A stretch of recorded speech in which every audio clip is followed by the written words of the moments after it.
세상의 모든 가족과 함께 여성가족부가 어제 4차 건강가정 기본계획을 확정했습니다. 5개년 계획입니다. 모든 형태의 가족을 법과 제도 안으로 포함시켜서 적절한 정책 지원을 하자는 계획입니다. 일부 한번 살펴보도록 하겠습니다. 첫째, 가족이란 누구인가? 법상으로는 처남, 처제까지 되어 있습니다. 물론 처남, 처제는 생계를 같이 할 경우에만 해당됩니다. 건강가정기본법에는 혼인, 혈연, 입양으로 이루어진 단위를 말합니다.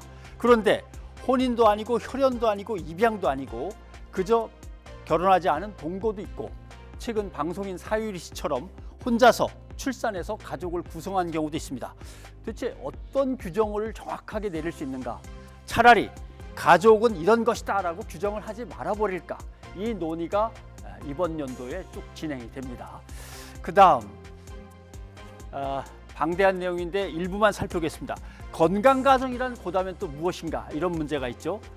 건강가정이란 무엇인가? 그러면 건강하지 않은 가정이란 무엇인가? 부모 자녀로 구성되지 않으면 뭔가 문제가 있는 듯 여기고 차별을 하기 때문에 이 계획의 이름부터 바꾸기로 했습니다. 또 가족 형태 때문에 아이가 차별받지 않는 것, 이게 이제 가장 중요하고 시작이 돼야 합니다. 한번 보시죠.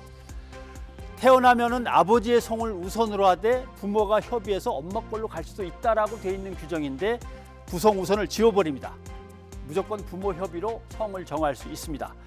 태어나긴 태어났는데 정식 혼인된 사이에서 태어났느냐 혼외냐 구분해서 썼는데 이제 이런 거 구분하는 단어들이 없어집니다.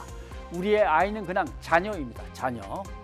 또 출생을 했는데 등록되지 않는 아이들도 많습니다. 사정이 어렵다 보니까 그런 가정들을 위해서 유전자 검사비도 지원하고 신고 절차도 돌봐주고 합니다.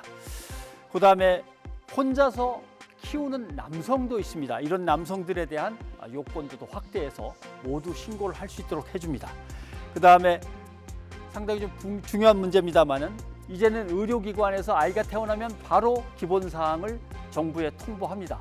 이것이 더 발전해 나가면 병원에서 태어나는 모든 아이들의 관련된 정보들은 국가로 등록해서 국가가 관리하는 보편 출생 등록제로 이제 가야 되는 것이죠. 자, 또 어떤 것들이 있나 보겠습니다.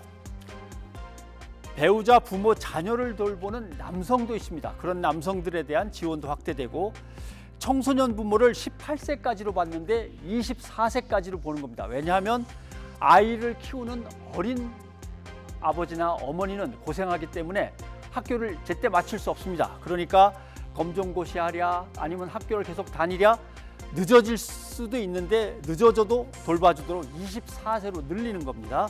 그다음에 외국에서 온 결혼 이민자 가족을 계속 지원하는 문제 등등의 문제 있습니다. 또 이런 것도 있습니다. 장례를 치러야 되는데 상주는 남자부터 쭉 한 다음에 여자가 되는 이유는 뭔가?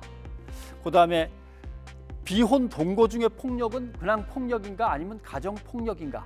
이런 것들을 이제 다 검토하고 토론하고 정리해야 됩니다.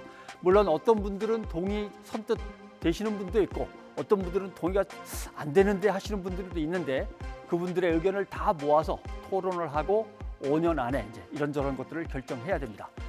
코로나19를 겪으면서 가족은 더 작아지고 다양해지고 계층 간의 불평등도 심해집니다.